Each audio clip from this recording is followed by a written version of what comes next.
Merci Jésus.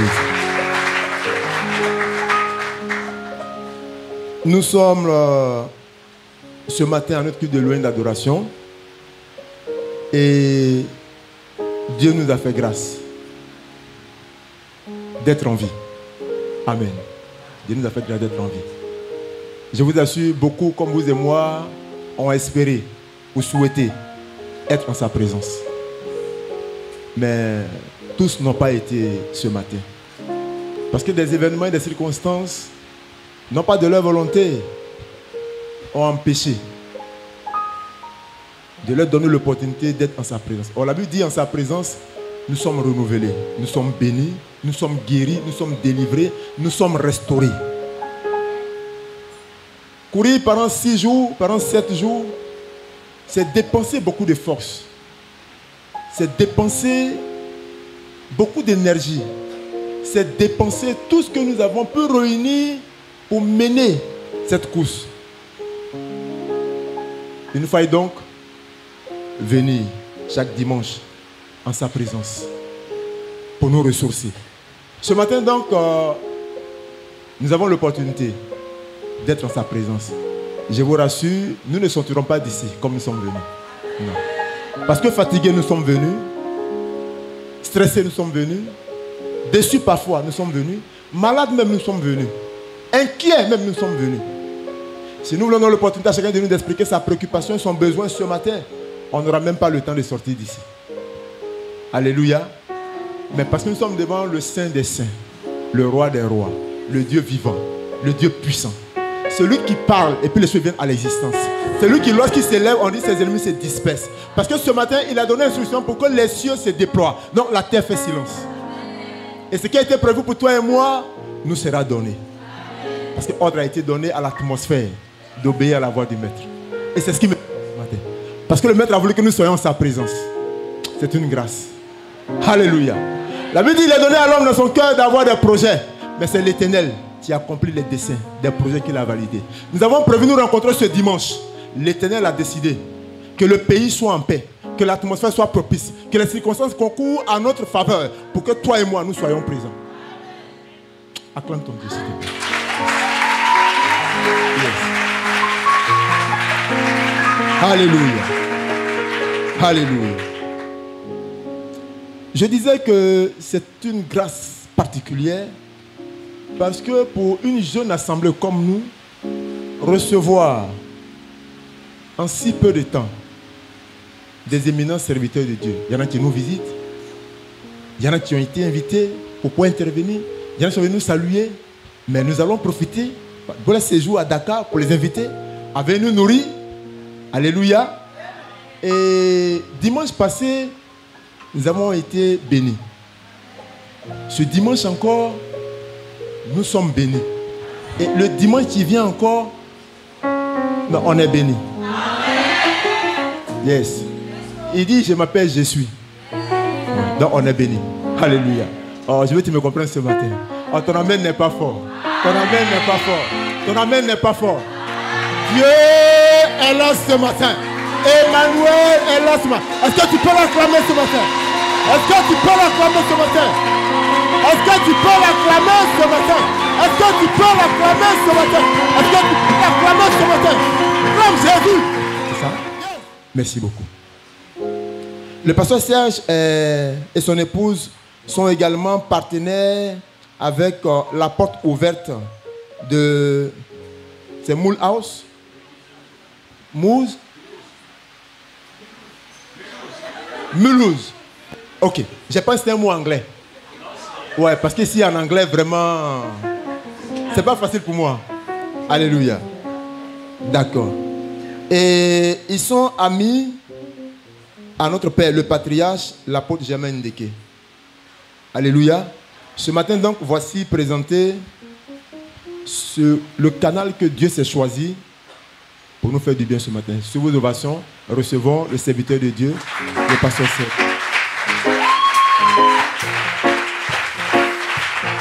Que tu peux acclamer Dieu.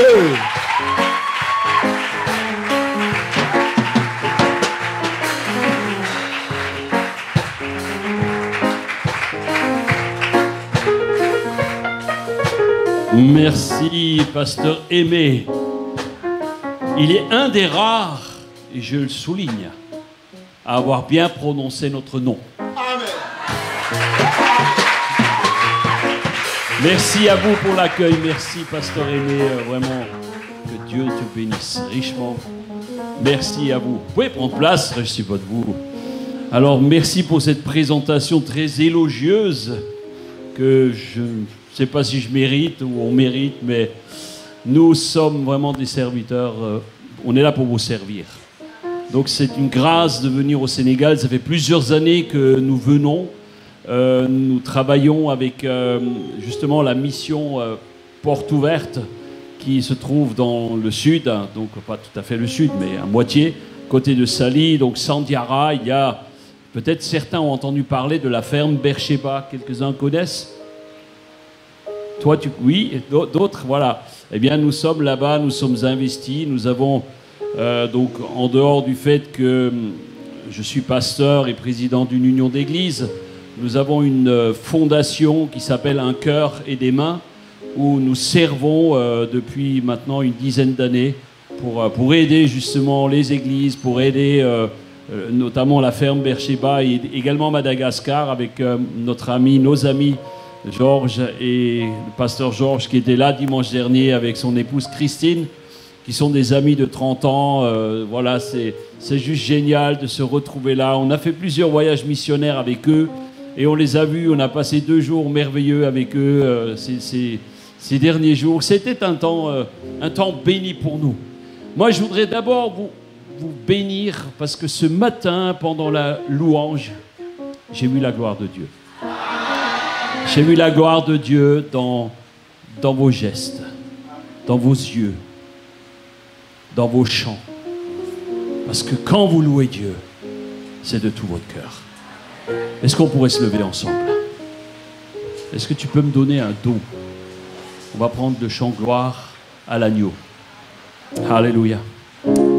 J'aimerais qu'on prenne juste ce chant avant d'entrer. J'avais pas prévu ça, mais moi j'aime chanter. J'aime merci. Ah, la chorale vient avec moi, c'est formidable. Alléluia. Gloire à l'agneau. Est-ce qu'on pourrait juste fermer les yeux un instant? Vraiment, le Saint-Esprit est dans ce lieu. Et nous voulons le remercier pour sa présence. Oh,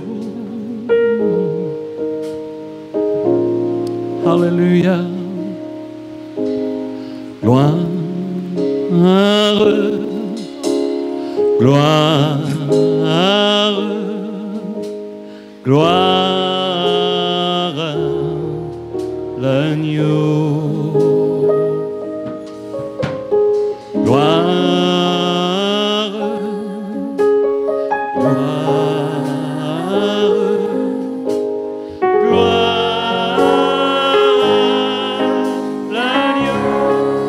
ensemble, gloire. Gloire, gloire, gloire à l'agneau. Il est l'agneau. Gloire.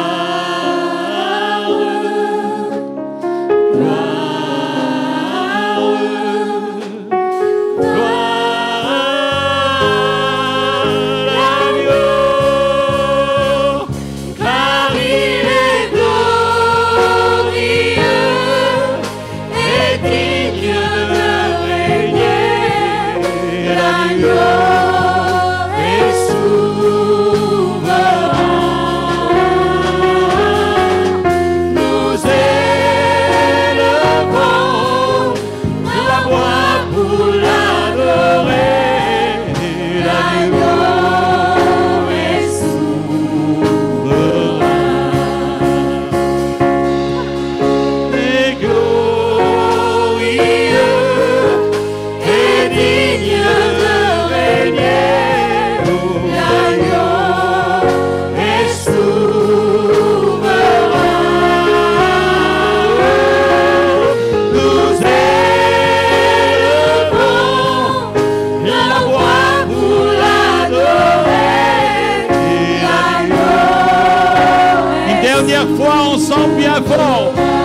l'acclamation.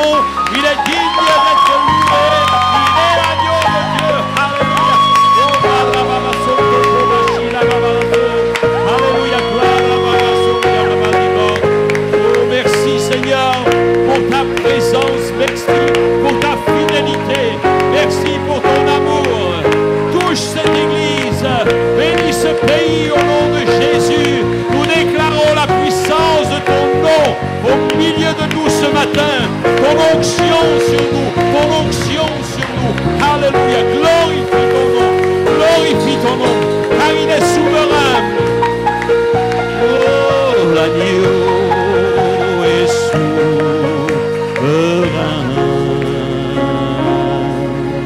Amen. Maintenant, dis à ton voisin, il est souverain sur ta vie. Il est souverain sur ta vie. Et ce matin, il va te parler. Alléluia. Amen. Merci. Merci la chorale, c'est merveilleux. Que Dieu vous bénisse richement. Alléluia. Amen. Moi, j'aime bien les choses qui ne sont pas prévues. Mais vous êtes fantastiques. Amen, amen. Alors, on a laissé notre fille justement à la maison et on veut la bénir. Elle nous a appelé hier. Elle a son chien qui est en train de mourir. Vraiment que le Seigneur puisse la toucher aussi. Alléluia.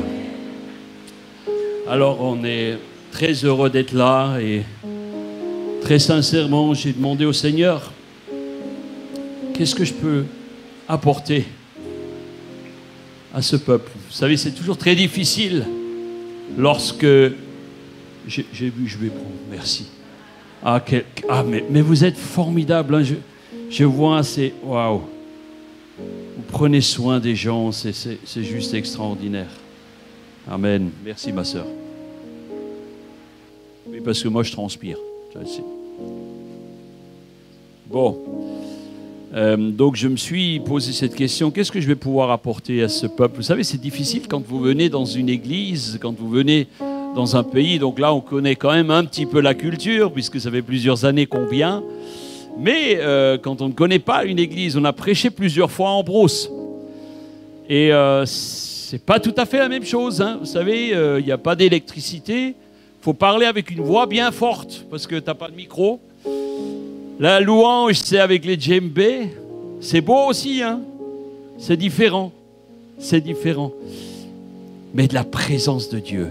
La présence de Dieu. Nous, avec mon épouse, ce qu'on préfère, de loin, et ce que nous cherchons, c'est toujours la présence de Dieu. Mes amis, sans la présence de Jésus, vous ne pouvez rien faire. Sans la présence de Jésus, vous ne pouvez rien faire. Alors, j'ai pensé à un texte. J'ai pensé à un texte avant d'entrer dans le vif du sujet. Donc, nous avons avec mon épouse un arrière-plan d'entrepreneur pendant de longues années. Nous sommes pasteurs depuis maintenant 24 ans de cette petite église. Enfin, petite église, c'est notre église qui vous salue bien d'ailleurs. Donc, on les bénit parce que de temps en temps, ils nous laissent partir. Et c'est vrai que depuis 3 ans, le Covid a beaucoup changé les choses. On a moins voyagé. Mais nous avons toujours gardé un cœur pour le Sénégal. Vraiment. C'est un peuple qu'on aime beaucoup. Et je me suis posé la question, que vais-je leur apporter? Et le pasteur Aimé a parlé de nourriture tout à l'heure. Et en fait, nous avons besoin d'avoir une bonne nourriture qui nous vient du ciel. Alors on va ouvrir la parole de Dieu, si vous le voulez bien, dans Jean 6, 25. Je ne sais pas si vous projetez les versets ou si vous avez vos Bibles. Est-ce que vous ramenez vos Bibles? Amen, amen. Moi, je suis moderne, j'ai une Bible électronique, mais bon. Ma femme, elle préfère le papier. Alors, on va lire dans Jean 6, à partir du verset 25.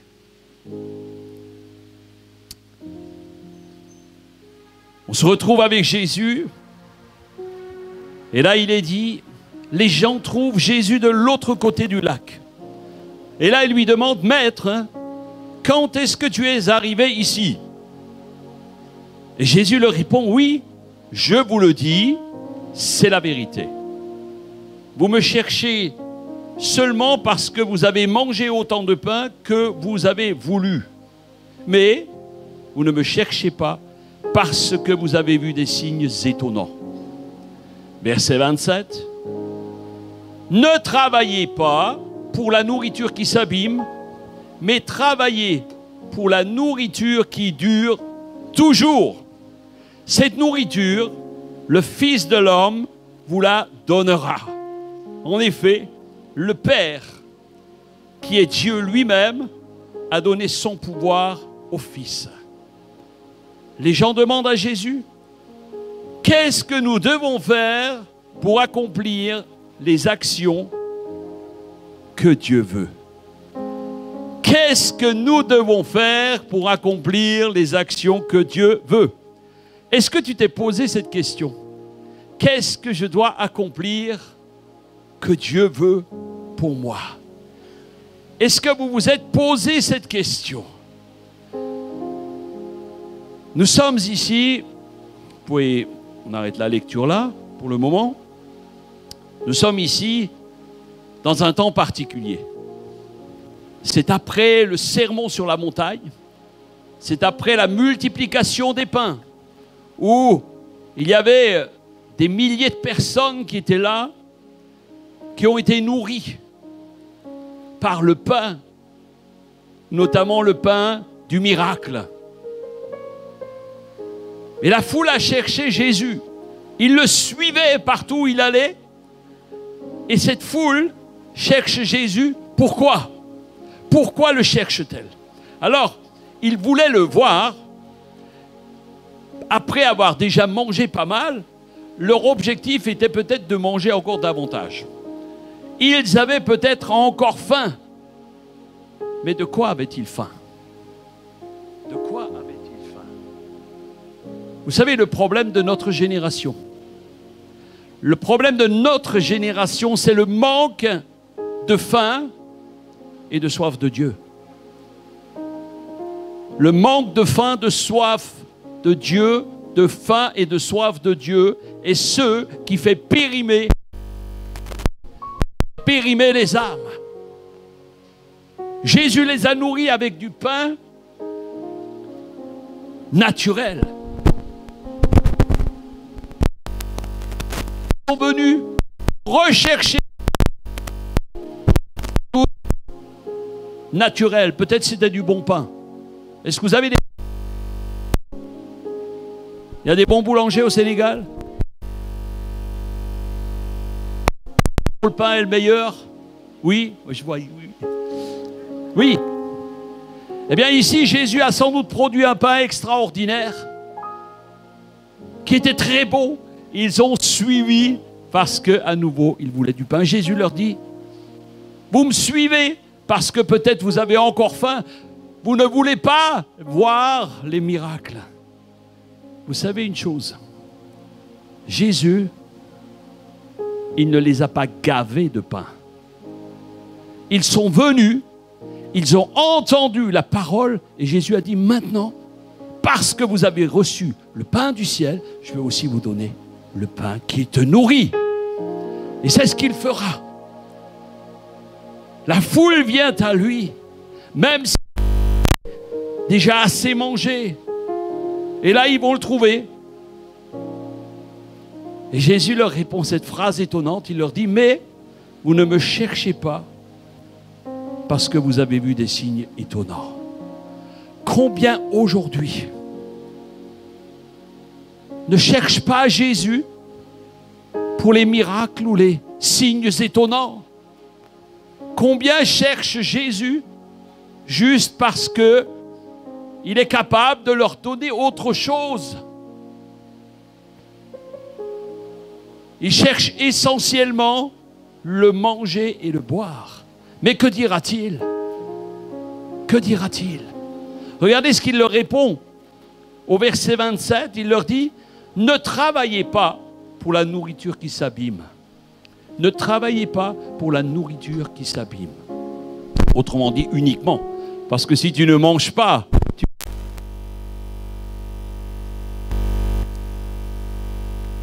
vous inquiétez et du manger, tout cela, votre Père connaît ces choses et il vous le donne. Et là, il y a autre chose à faire. Il y a autre chose à faire. Qu'est-ce que cette nourriture qui dure, cette nourriture solide? Ne travaillez pas pour la nourriture qui périme. Travaillez pour de la nourriture qui dure et qui donne la vie avec Dieu pour toujours. Et cette nourriture, le Fils de l'homme la donnera, vous la donnera, te la donnera, si tu viens la chercher. Cette nourriture, elle est prête, elle est abondante. Alors attendez-vous à trouver la vraie nourriture dans la parole de Dieu. Alléluia.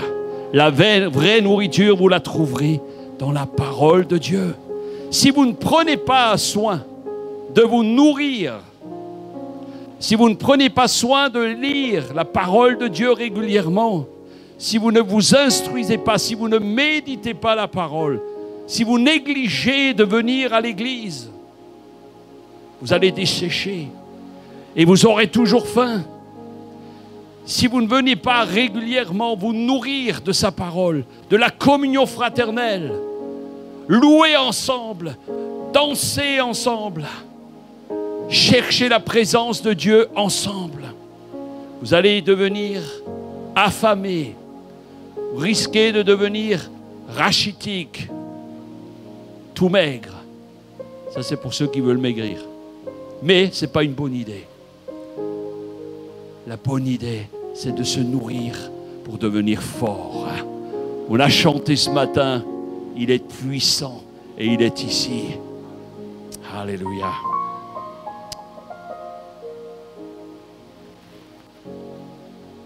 Vous savez, parfois les chrétiens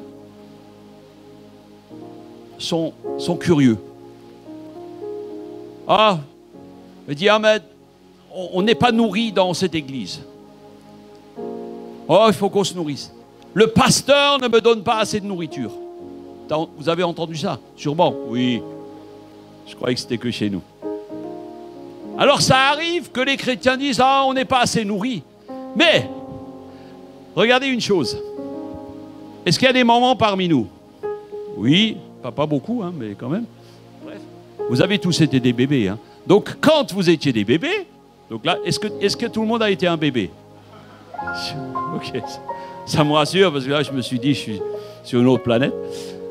Quand vous avez été un bébé, comment ça s'est passé? Votre maman vous a donné la bouillie, c'est ça? Elle vous a donné, vous avez mangé ce qu'elle vous donnait. C'est pas vous qui avez fait le menu. Hein. C'est pas le bébé de 6 mois qui dit « Maman, je veux ça, je veux ça ». Mais au bout d'un moment, le bébé, il sait ce qui est bon. Il préfère le sucré au salé. Hein. Il préfère le sucré à l'amer, n'est-ce pas? On préfère les compotes aux légumes. Le chrétien, il fait pareil. Il va picorer à gauche et à droite ce qui lui plaît. Ce qui lui plaît. La foule est venue. Ah, Jésus, ouais, c'est pas mal, ton pain, il était bon. Mais je vous ai parlé d'autres choses aussi, j'ai fait des miracles. Non, mais nous, on est venus parce qu'il y a du bon pain. Comprenez une chose. La parole de Dieu, c'est son entière parole.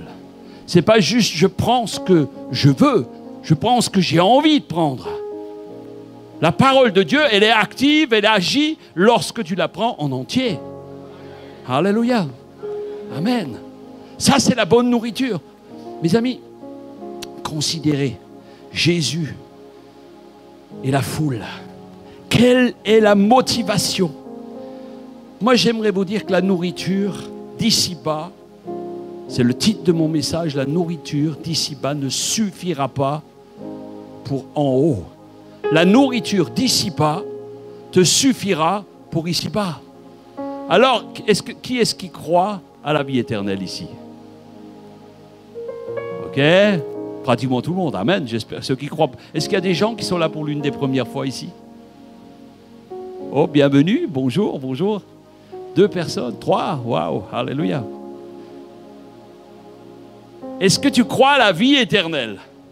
Alors si tu crois à la vie éternelle, pourquoi est-ce que tu perds plus de temps à t'occuper de la nourriture d'ici-bas que de la nourriture que tu vas garder pour toujours au ciel? Je ne juge pas, c'est juste une question que nous devrions nous poser à chaque matin. Regardez, Jésus a dit, si notre espérance est au ciel, nous devons vivre avec cette espérance. Donc nous mettrons le focus sur ce qui est important. Matthieu 6, 33, avec mon épouse, c'est un des versets qui nous a le plus impacté dans notre vie lorsque nous sommes devenus chrétiens, et je vous inviterai tous à l'apprendre par cœur.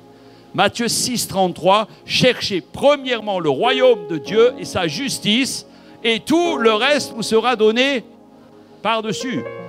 Très bien, beaucoup connaissent ce verset. Mais combien cherchent avant tout le par-dessus et négligent le premièrement? Cherche premièrement. Jésus te dit, ne t'inquiète pas du par-dessus. Je te le donnerai. Je te le donnerai malgré tout. Ne t'inquiète pas du pain que tu manges demain. Ne t'inquiète pas de ce que tu vas habiller. Inquiète-toi de ce que tu vas emmener au ciel. Le plus important, c'est Dieu. Le plus important, c'est ce que nous emmènerons au ciel. C'est par Jésus, c'est par le Fils. C'est par le Fils que nous aurons la vie éternelle. Jésus a dit, je suis. Dites avec moi, je suis le chemin, la vérité et la vie. Nul ne vient au Père que par moi. Alléluia. Et voilà pourquoi le pain que lui, il propose est un pain qui dure. Et c'est pourquoi il nous demande de ne pas travailler uniquement pour les choses d'ici-bas, mais pour ce qui est pour le ciel. Et Jésus, il va le prophétiser. Et il va dire, en effet, le Père qui est Dieu lui-même a donné son pouvoir au Fils. Jésus a reçu tous les pouvoirs par sa naissance, par sa vie, par son ministère, par sa mort à la croix et par la résurrection. Il a reçu toute puissance sur la terre. La foule comprend qu'il y a quelque chose de plus à faire, mais elle ne sait pas comment. Alors il dit, qu'est-ce que nous devons faire pour accomplir les actions que Dieu veut? Alors ils sont là et il dit, dis-nous Jésus, c'est quoi ton secret? Dis-nous ce que c'est ton secret. Voyez-vous, il y a vraiment un désir profond de cette foule qui vient à lui d'en savoir plus. Et je suis sûr que ceux qui sont venus ce matin, vous, et toutes les églises qui se réunissent, c'est pour en connaître un peu plus sur Jésus. Et j'espère que je vais vous apporter quelque chose de plus. Peut-être c'est juste un peu quelque chose. Mais l'important, c'est que vous saisissiez la dimension de ce que Jésus a voulu leur dire. Alors Jésus leur dit ceci. Il y a une fin. Rappelez-vous, un jour Jésus leur dit, est-ce que vous avez faim? Est-ce que vous avez faim? Une autre fois, c'était à la fin de la fête. Et il va leur demander, est-ce que vous avez soif? Quelqu'un a-t-il soif? Et il dit, celui qui viendra boire l'eau vive n'aura plus jamais soif. Celui qui mangera mon pain de vie n'aura plus jamais faim. Et Jésus va les encourager afin qu'ils viennent manger et boire. La nourriture, c'est quelque chose vraiment qui se donne, c'est quelque chose qui se cherche. Tu vas chercher la bonne nourriture là où on te la propose. Amen. Alléluia. Si tu as soif, tu ne peux pas donner à manger et à boire à quelqu'un qui n'a pas soif. Pasteur, est-ce que tu as remarqué ça? Tu ne peux pas donner à manger, à boire à quelqu'un qui n'a pas soif. Est-ce qu'il y a un peuple qui a soif ici? Alléluia. Est-ce qu'il y a un peuple qui a faim? Je ne parle pas de 12h30 quand c'est fini. C'est la soif et la faim de Dieu. Alléluia. Allez, je continue. Vraiment, la gloire de Dieu descend. Alléluia. On veut s'attendre à ce que Dieu fasse quelque chose. Alors, il pose aussi cette question à chacun d'entre nous. C'est quoi ta nourriture préférée? C'est quoi ta nourriture préférée? Est-ce que c'est la nourriture d'en haut? Est-ce que c'est la nourriture d'ici-bas? Est-ce que c'est Netflix? Ta nourriture préférée? Est-ce que c'est Coupe du Monde au Qatar? Même si c'est les gagne-gagne. Hein. C'est quoi ta nourriture préférée? C'est écouter de la musique toute la journée? Des distractions, des jeux vidéo, toutes sortes de choses ou autre chose? C'est quoi ta nourriture préférée? C'est la question que Jésus nous pose à tous.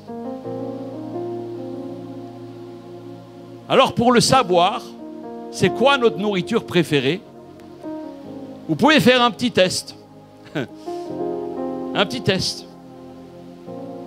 Le test c'est simple. Hein?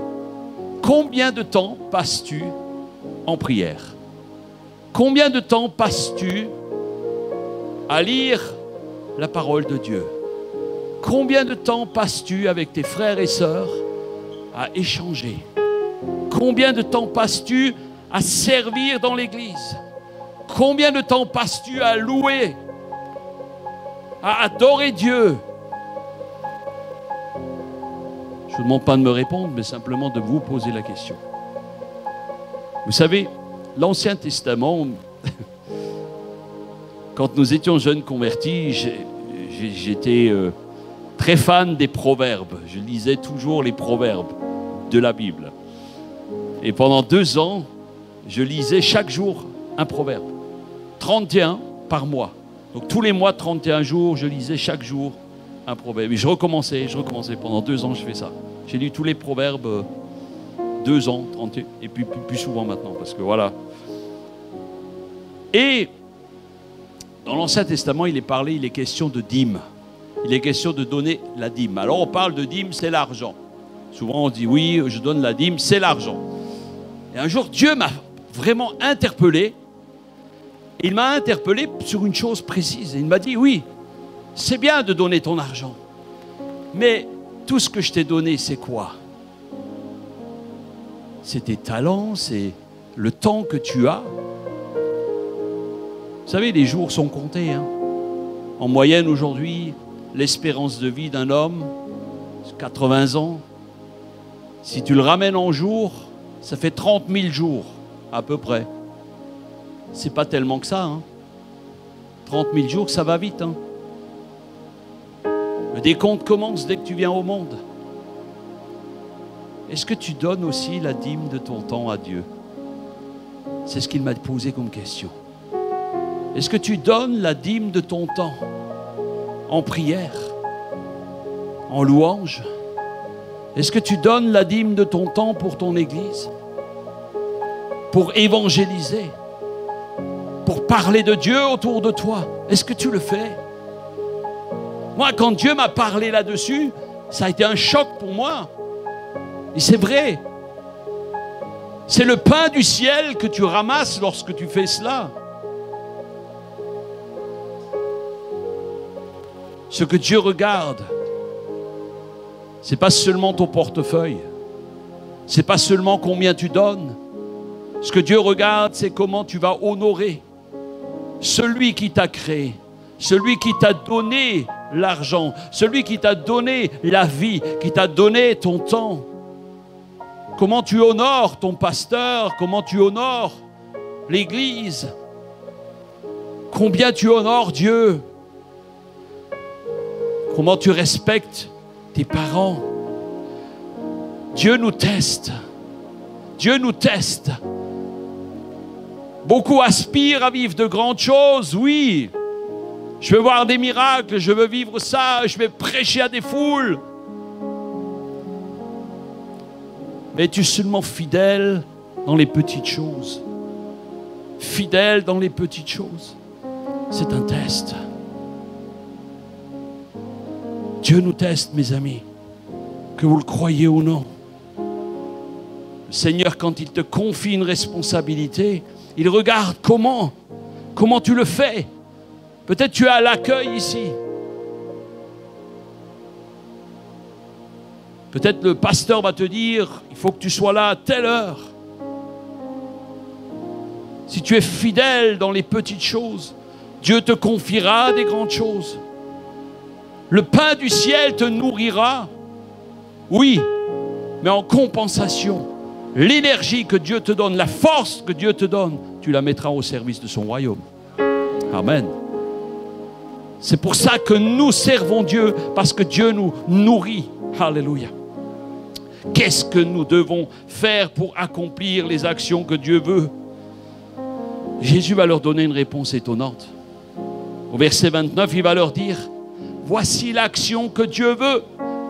Vous devez croire en celui qu'il a envoyé. Ça, c'est incroyable comme réponse. Qu'est-ce que je dois faire? Normalement, tu t'attends, faut que tu bouges, il faut que tu fasses quelque chose, que tu déménages, il faut que tu prêches, il faut que tu fasses quelque chose. Non, non. Jésus dit, il faut que tu crois en moi. Il faut que vous croyiez en moi. La réponse de Jésus est claire. Croyez en moi. Et quand il dit cela, vous savez, c'est pas souvent on se dit, oui, moi je crois en Dieu. Je crois en Jésus. Mais quand il dit, croyez en moi, c'est croire en toute l'œuvre qu'il accomplit, tout ce qu'il va faire. Il va dire croire, oui, je vais mourir sur cette croix pour toi, pour les péchés de chacun. Je vais ressusciter pour le salut de quiconque croit. C'est ça, croire en Jésus. Le diable aussi croit. Le diable aussi croit parce qu'il sait ce que Jésus a fait. Mais croire que Jésus est dans ton cœur et que la puissance de Dieu, le pain de Dieu qui vient d'en haut est en toi, ça change tout. Ça change tout dans ta vie. Ça change tout. Voilà la suite. Ils veulent voir. Ils veulent voir. Alors ils viennent de voir un miracle. Et après la multiplication des pains, ils viennent voir Jésus. Et là, c'est comme s'il disait, ouais, c'était pas mal hein, quand même. Hein. T'as nourri 5000 hommes, plus les femmes, plus tous ceux qui étaient là. Franchement, Jésus, c'était bien hein, ton truc là. C'était pas mal. Hein. T'as multiplié les pains et en plus, il était bon. Ton pain était bon. Mais bon, voilà. Maintenant, on est venu parce que on veut plus. On veut plus. Et là, Jésus, je me mets à sa place, il pourrait se dire à un moment donné, mais quelle indignité, quelle ingratitude. J'ai fait tout pour eux. Je leur ai prêché le meilleur message que j'ai jamais prêché. Vous connaissez son message? Sermon sur la montagne, Matthieu 5 jusqu'à 7. 3 chapitres, lisez-le. Le meilleur sermon qu'il ait jamais prêché. Hein. Ça, c'est extraordinaire. Il commence par « Heureux serez-vous ». Les 12 premiers versets commencent par « Heureux serez-vous ». Heureux serez-vous. Alléluia. Mais eux, ce qu'ils voulaient, c'est plus. Ils voulaient voir plus. Mais Jésus ne s'est pas énervé. Et moi, je me suis dit, est-ce que nous, on n'est pas parfois pire? On voit Dieu faire des choses. Est-ce que quelqu'un ici a déjà été guéri par la prière? Toi, plusieurs. Levez la main tous ceux qui ont été guéris. Waouh, moi je lève les deux, j'ai eu le temps d'être guéri plusieurs fois. Miracle sur miracle. Et parfois, trop vite, nous oublions ce que Dieu a fait. Trop vite, nous oublions. On prie, merci Seigneur, tu m'as guéri. Alléluia. Le lendemain, petit problème, oh, Dieu. On est des ingrats. Je ne juge personne, moi le premier. On est parfois dans l'ingratitude. On oublie ce que Dieu a fait. Ils sont là, ils viennent chercher Jésus. Ils ont vu le miracle. Ils ont vu des choses extraordinaires. Et ils arrivent, ils disent non mais nous, tu sais Jésus, c'est bien, mais on veut plus. On veut plus. On veut plus. On oublie si vite ce que Dieu a fait. Moi je demande pardon Seigneur parce que trop souvent on oublie ce que Dieu a fait. que ce soit une guérison ou alors lorsque on prie pour les malades. Moi, je voudrais vous inviter à quelque chose. Lorsque vous voyez un miracle, lorsque vous avez une réponse à vos prières, prenez un carnet, commencez à noter. À la fin de votre vie, c'est ce que vous allez emmener au ciel. Alléluia. À la fin de votre vie, vous allez dire, waouh, moi, qu'est-ce que je suis heureux d'avoir mon Jésus. C'est lui qui a fait ça pour moi. Commencez à noter. Nous ne voulons pas être des ingrats. Nous ne voulons pas venir à dire, Jésus, ouais, mais on veut plus. On veut autre chose.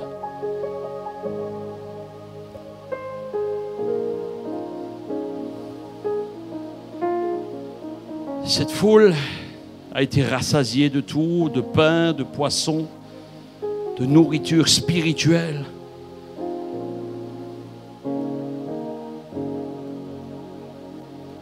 Ils avaient été rassasiés de tout, mais ils n'en avaient pas assez. Maintenant, ils veulent d'autres miracles.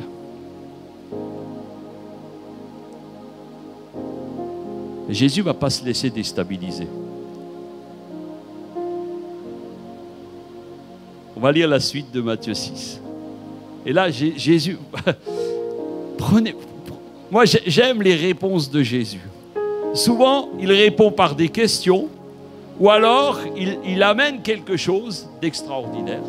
Et là, il dit, bon, ok, vous voulez ça, mais non, ben, regardez. Et là, il va leur dire, Jean 6, 31, il va leur dire, dans le désert, tu pourrais tout de suite te dire, c'est complètement à côté de la plaque. Hein. Jésus, attends, nous, on te demande des miracles, toi, tu viens dans le désert.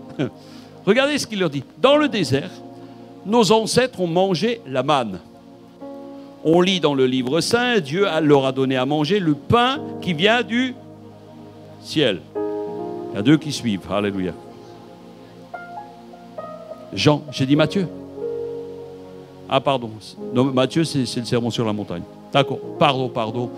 Je dis pardon à la caméra aussi. Jean 6, c'était la suite de l'autre. Hein. Matthieu 5, voilà. Oui, c'est vrai que c'est un peu pareil. Alors, donc, verset 31, il leur répond, dans le désert, nos ancêtres ont mangé la manne, et on lit cela dans les livres saints, Dieu leur a donné à manger du pain qui vient du ciel. Jésus leur répond, oui, je vous le dis, c'est la vérité, ce n'est pas Moïse qui vous a donné le pain du ciel, mais c'est mon Père qui vous donne le vrai pain du ciel. Jusqu'ici, on arrête la lecture, on y revient après. Et Jésus... il va faire une pirouette là, et en fait, il commence à leur raconter l'histoire. Et c'est ce qui m'amène à dire que nous oublions trop souvent les choses que Dieu fait. L'histoire. Jésus va leur rappeler l'histoire en leur disant, nos ancêtres, vos ancêtres. Donc là, quelque part, en 3 mots, il est en train de leur expliquer que ils ont tout oublié. Rappelez-vous où vous étiez. Vos ancêtres, où est-ce qu'ils étaient avant de venir sortir du désert? Ils étaient où? Ils étaient en Égypte, en captivité pendant 430 ans. Et là, Jésus leur dit, vos ancêtres dans le désert. Donc tout de suite, en un mot, il leur dit, attention, vous étiez des esclaves, vous étiez dans le désert. Mais Dieu a donné le pain du ciel. C'est pas Moïse qui l'a donné, c'est pas le pain d'ici-bas, c'est celui d'en haut qui leur a été donné. Il leur raconte l'histoire, il dit, vous mettez, attendez les amis, revenez sur terre, parce qu'un jour vous allez aller au ciel. Et trop souvent, nous pensons déjà au par-dessus, nous pensons aux choses qui nous font plaisir. Et là, il leur raconte l'histoire, et les références à ce que Dieu veut faire. Et là, on a des filtres qui s'installent. D'où je viens? D'où je viens? Qu'est-ce que j'ai vécu avant? Est-ce que vous pourriez réfléchir un instant? D'où tu viens? Peut-être vous n'êtes pas chrétien depuis très longtemps. Où étais-tu avant? Où serais-tu allé sans Jésus? C'est ton histoire. C'est mon histoire, c'est notre histoire. Où est-ce que j'étais sans Jésus? Où est-ce que j'étais sans connaître la vérité? Le pasteur parlait tout à l'heure de la vérité. Beaucoup autour de nous cherchent, on dit simplement « je veux la paix ». On entend ça de partout, on veut la paix. Oui, tout le monde veut la paix. Mais il y a une différence entre chercher la paix et la vérité. Parce que ce n'est pas la paix qui va t'affranchir. Ce qui va t'affranchir, c'est la vérité. La vérité vous affranchira. Alléluia. Nous avons besoin de vivre et de trouver la vérité. D'où tu viens? Où vas-tu? Alléluia. On a un devoir quelque part de mémoire. Et Jésus rappelait souvent l'histoire. Et l'apôtre Paul en fera de même. Il en fera même c'est comme un modèle. Il va raconter sa conversion des dizaines de fois. Dès qu'il sera devant un nouveau public, il va raconter sa conversion. J'étais un pharisien, j'étais un persécuteur de chrétiens, je courais, je les cherchais, je les maltraitais, je les persécutais. Et un jour, sur le chemin de Damas, Dieu m'apparaît. Je tombe de cheval, je suis aveugle. Je pourrais vous le réciter jusqu'au bout. Et il va le dire chaque fois qu'il va se trouver devant un auditoire qui ne connaît pas son histoire. L'histoire. Quand ils disent « Ah mais Jésus, on veut autre chose. On veut autre chose. Le pain là, ben, c'est bien, mais on veut autre chose. » Jésus n'est pas en train de leur dire « Oui, mes petits, excusez-moi. Vous êtes gentils, je vais vite vous faire un petit miracle. » Est-ce qu'il leur dit ça? Il dit « Non. Vos ancêtres. » Dans l'histoire, la parabole du riche et de Lazare, il est question que on ne peut pas rejoindre un endroit à un autre. Le riche et Lazare sont morts. Et Dieu ne pouvait récupérer ni l'un ni l'autre. Et le riche va dire, « Oh, Père Abraham, qui était c'est ce qui représente Dieu dans cette parabole, va dire, « Oh Père Abraham, envoie Lazare dire à mes frères, parce que il ne faut pas qu'ils viennent ici où je suis en train de brûler. » Et le Père Abraham, Dieu lui dit, ce n'est pas possible. Et que va-t-il leur dire? Il va leur dire, ils ont les prophètes et ils ont la parole. Ils ont Moïse et les prophètes. Qu'ils commencent à croire à ce qu'ils ont. Et c'est cela qui fera la différence. Et il dit même, qu'est-ce qu'il va dire? Même s'ils voyaient des miracles, même s'ils voyaient des morts ressuscités, ils ne croiraient pas. Ils ne croiraient pas. Vous avez besoin d'autre chose. Vous avez besoin d'autre chose. Alléluia.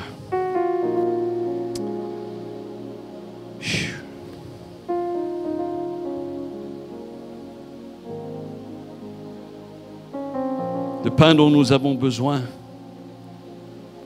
ce n'est pas de voir des miracles. Le pain dont nous avons besoin est beaucoup plus que ça. Parce que même si nous voyons des miracles, moi j'ai vu des miracles, peut-être vous en avez vu, il y a 2 ans et demi, nous étions dans une conférence, puissance, bénédiction de Dieu, onction de Dieu qui était là. À un moment donné, il y a eu une effusion de l'esprit incroyable. Il y a une dame qui était en fauteuil roulant. Elle s'était avancée pour la prière. On était autour d'elle et simplement on pose sa main. Elle tombe par terre. Elle est par terre, simplement prononce cette parole. Au nom de Jésus, lève-toi comme le paralytique devant le temple. La parole de Dieu dit, au nom de Jésus, lève-toi et marche. Elle s'est levée, elle a marché. Mes amis, il y avait des centaines de personnes autour. L'incrédulité fait que nous perdons la vérité de ce que Dieu nous montre. Nous perdons la vérité, nous perdons la sensibilité des choses. Mais le Saint-Esprit, lui, n'oublie jamais. Et moi, j'aimerais vous dire, lorsque vous avez reçu vous-même une guérison, lorsque vous avez vu un miracle autour de vous, saisissez-le, écrivez-le, gardez-le pour vous. Et vraiment continuez de croire que Dieu est capable de faire ces choses. Je vois que l'heure avance, je vois pas beaucoup. Alléluia. Le pain dont vous avez besoin n'est pas forcément les miracles, mais Dieu va vous les donner en plus. Retournons et on va à la fin dans Matthieu, dans Jean 6, décidément. Jean 6, est-ce qu'on a le droit de boire ici ?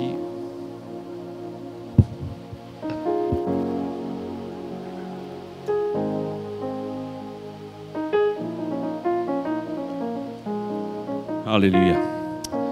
Jean 6, 33. Il est dit, oui, le pain de Dieu, c'est celui qui descend du ciel et qui donne la vie à qui ? Au monde. Le pain de Dieu qui descend du ciel et le pain qui donne la vie. Verset 34, alors les gens disent à Jésus, et là ils changent d'avis. Oh oui, oh Seigneur, donne-nous toujours ce pain-là. Donne-nous toujours ce pain-là. L'autre, on ne le veut plus. On a changé d'avis, maintenant on veut celui-là. Alléluia. Amen, amen. Donne-moi celui-là. Alors, il leur lance un appel et il va leur dire, il ne force rien. Et il va leur dire, venez à moi. Il va leur dire, venez à moi. Et ça, ce n'est pas de la prétention. Hein. Jésus leur dit, venez à moi. Et il va leur dire au verset 35, le pain qui donne la vie, c'est moi. Certains vont se dire, oh, quel orgueilleux celui-là, franchement, Jésus, tu te prends pour qui? Non, le pain qui donne la vie, c'est moi. Si quelqu'un vient à moi, il n'aura jamais faim. S'il croit en moi, il n'aura jamais soif. Verset 36, mais je vous l'ai dit, vous m'avez vu, et pourtant, vous ne croyez pas. Vous m'avez vu, et pourtant, vous ne croyez pas. Tous ceux que le Père me donne, verset 37, viendront à moi, et celui qui vient à moi, je ne le mettrai pas dehors. Oui, je suis descendu du ciel pour faire la volonté de celui qui m'a envoyé. Je ne suis pas venu pour faire ce que je veux. Beaucoup pensent que Jésus est venu faire ce qu'il veut. Non, non. Le pasteur ne fait pas ce qu'il veut. Je ne fais pas ce que je veux. Je fais ce que Dieu veut que je fasse. Et nous devons faire ce que Dieu veut que nous fassions. Chacun à sa place, chacun à son niveau. Alléluia. C'est ça que Dieu veut. Il ne cherche pas des héros. Ce qu'il veut, c'est des gens qui marchent dans la foi. C'est des gens qui marchent comme lui. Il veut. En conclusion, Jésus n'est pas venu faire de la figuration. Il n'est pas venu faire un show pour se rendre intéressant. Mais cependant, ce n'est pas la foule ou ses disciples qui lui ont dicté ce qu'il devait faire. À aucun moment, il a fait ce qu'il a voulu. Vous savez, Jésus, il a fait des trucs bizarres. Hein.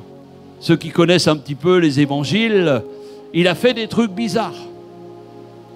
Un jour, il y a des lépreux qui sont venus à lui. Vous savez que les lépreux étaient considérés comme les impurs. Tu touchais un lépreux, tu étais impur. Et pourtant, ils sont venus à Jésus. Il les a touchés et ils étaient guéris. Est-ce que vous croyez qu'autour de lui, il y avait Pierre, Jean, Jacques, Thomas, Matthieu, enfin tous ceux-là. Et il y en a qui disent, hé Jésus, mais arrête là, qu'est-ce que tu es en train de faire? Non mais ça va pas, on ne peut pas faire ça. Tu es un bon juif, tu ne peux pas toucher un lépreux. Est-ce que vous croyez que Jésus, il aurait écouté ça? Est-ce que vous croyez qu'en Jésus, alors le truc qui me plaît le plus, c'est que, vous savez, un jour, il a craché par terre. Il y avait un aveugle qui vient. Imagine un instant, tu as un aveugle ici dans la salle. C'est pas mal, hein? Votre pasteur, il est charismatique, amen. Il m'a dit tout à l'heure, il croit, il prie pour les malades. Il y a un aveugle qui vient et puis il va cracher, il y a un pot de fleurs, là, il va cracher dans le pot de fleurs, il prend un peu de terre et puis il va lui mettre sur les yeux. Ben, je suis sûr qu'au milieu de vous, il est devenu fou. Il faut pas qu'il fasse ça, hein, parce que là, les gens vont se dire, là, on est dans une église de fous. Hein. Mais quand Jésus a fait ça, est-ce que vous croyez que les disciples étaient en train de le secouer et de lui dire, hé Jésus, attends, viens, on va parler un peu. Non. Jésus n'a pas écouté ce que les autres lui disent. Seul Dieu.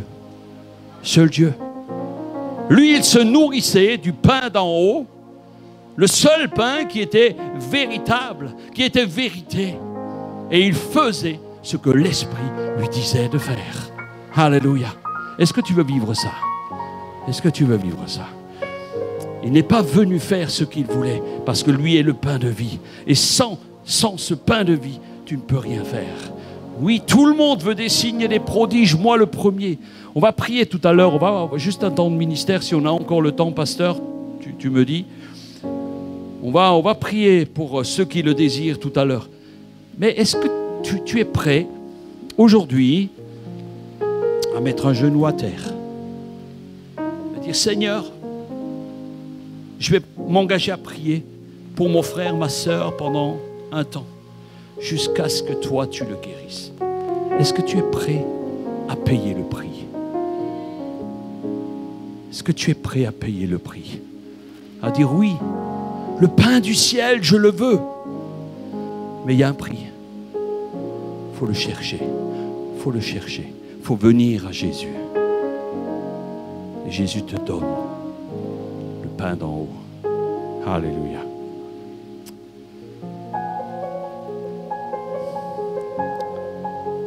Dans Jean 14, verset 12, il est dit, en vérité, je vous le dis, celui qui croit en moi fera les œuvres que je fais, moi aussi. Et il en fera même de plus grandes, parce que je m'en vais au Père. Il en fera même de plus grandes, parce que je m'en vais au Père. Et tout ce que vous demanderez, verset 13, je vous le donne. Tout ce que vous demanderez en mon nom, je le ferai, afin que le Père soit glorifié. Est-ce que vous voulez être glorifié, vous, ou est-ce que vous voulez que le Père soit glorifié? Tout ce que nous demandons avec foi, ce n'est pas pour que nous ayons un grand ministère, c'est pour que Dieu soit glorifié. Tout ce que nous faisons aujourd'hui, ce n'est pas pour que nous soyons glorifiés, mais que Dieu soit glorifié. Alléluia. Alors commencez vraiment à saisir cette parole. Oui, je crois que si je demande quelque chose en son nom, je le veux pour que lui soit glorifié. Et quand vous regardez le verset 14, il dit, si vous demandez quelque chose en mon nom, je le ferai. Tout le monde connaît ce verset. Ça, c'est le verset que tous les chrétiens... Ah, ça, c'est génial. Quand je prie, je le demande au nom de Jésus et il le fera. Tout le monde connaît ce verset. Mais est-ce que tu connais la suite du verset? Le verset 15, il dit ceci, si vous m'aimez et si vous gardez mes commandements. Amen. Si vous m'aimez, si vous gardez mes commandements, oui, nous voulons tous voir des miracles, oui, nous voulons tous voir la gloire de Dieu, mais est-ce que tu es prêt à dire oui, Seigneur? Quand il dit, si vous m'aimez, c'est facile de dire, oui, Jésus, je t'aime, Jésus, je t'aime. C'est facile de dire ça, mais est-ce que tu le pratiques? Est-ce que tu le pratiques? Est-ce que tu dis, oui, Jésus, je ne ferai pas telle ou telle chose parce que je t'aime. Je serai fidèle dans tel sujet parce que je t'aime. Je serai fidèle parce que c'est écrit dans tes commandements. Et je veux les mettre en pratique. C'est ça le pain de vie. C'est ça le pain d'en haut, mes amis. C'est ça le pain d'en haut. Ce n'est pas juste une belle parole. Si vous ne connaissez pas le vrai pain d'en haut, vous ne pourrez pas manger et digérer cette parole. Alléluia. Est-ce que je peux appeler l'équipe de louange à venir devant? Frères et sœurs, glorifier, honorer Dieu, vivre avec Jésus, respecter ses commandements. C'est alors que ce pain prendra vie en toi. Levons-nous dans la présence de Dieu.